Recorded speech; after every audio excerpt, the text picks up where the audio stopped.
My name is DJ Swivel, and on this episode of Storytime, I'm going to be sharing with you guys the story about how I landed my first major label mix, which kind of led to the rest of my career.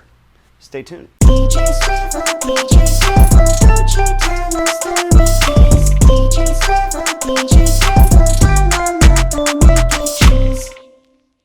My name is DJ Swivel, and this is the very first episode of Storytime.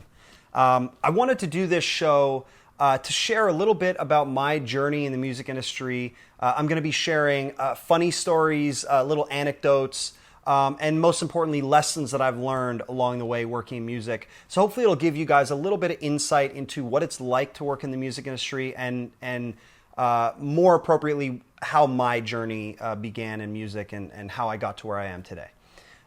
So without further ado, the first story I want to talk about relates to how I landed my first major label mix. And I thought that would be appropriate for the first episode. So I got my first major label mix in 2007 on an artist named Fabolous, who we all know and love.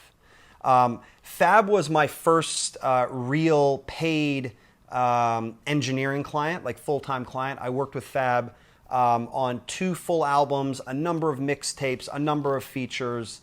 The first project I worked with him on was From Nothing to Something, his album that came out in 2007.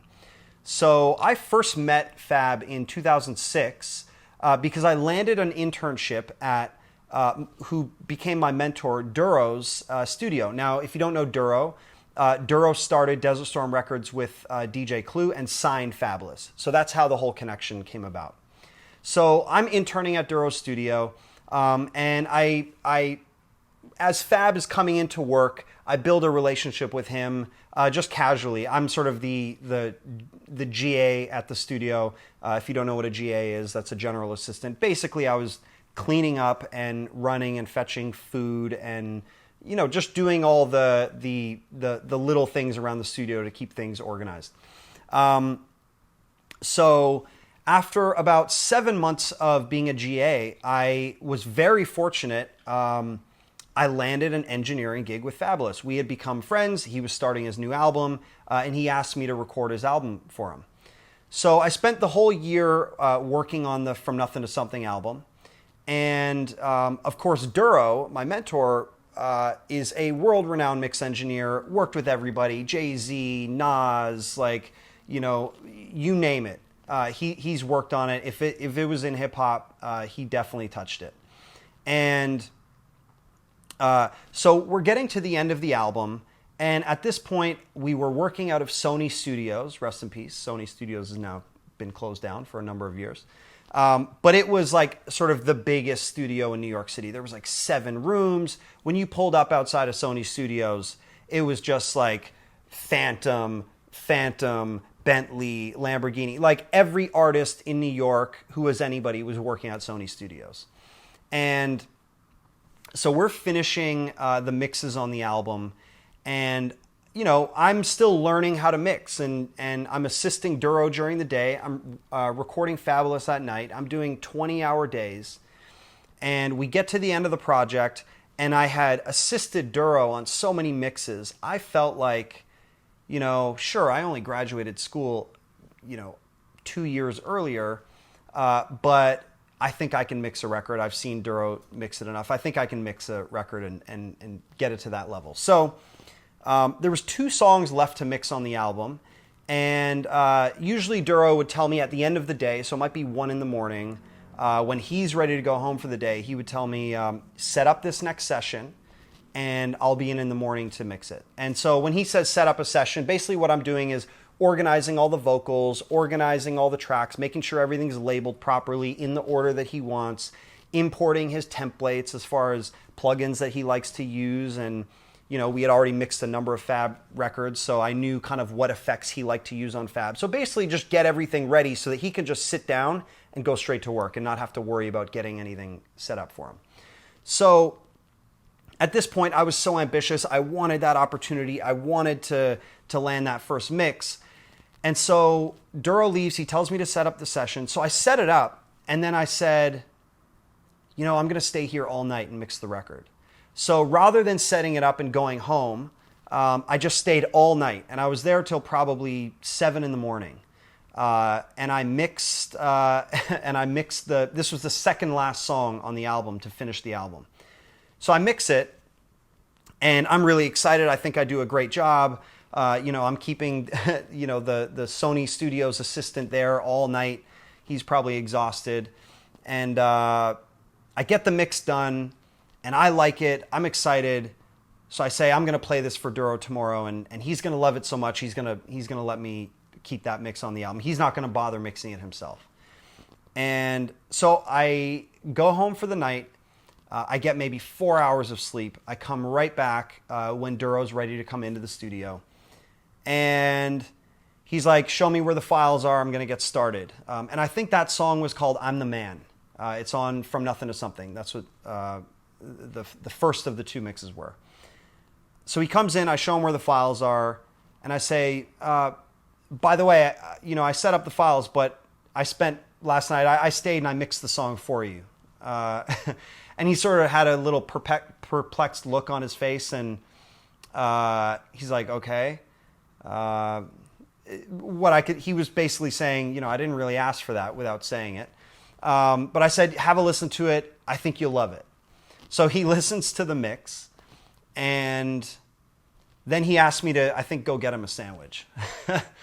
And so really put me right back in my place. No, you're the assistant. That's your job. So I go and I, get him lunch or whatever. And I come back, and of course he's mixing the record. So, I could have sat there and been a little disappointed. But I was always so ambitious when I started. That night he finished that mix, and there was one more song to mix. And he said, all right, print this. So when we say print, we mean get all the mix passes ready to send off to mastering. So I print I'm the Man, the song that he mixed that day.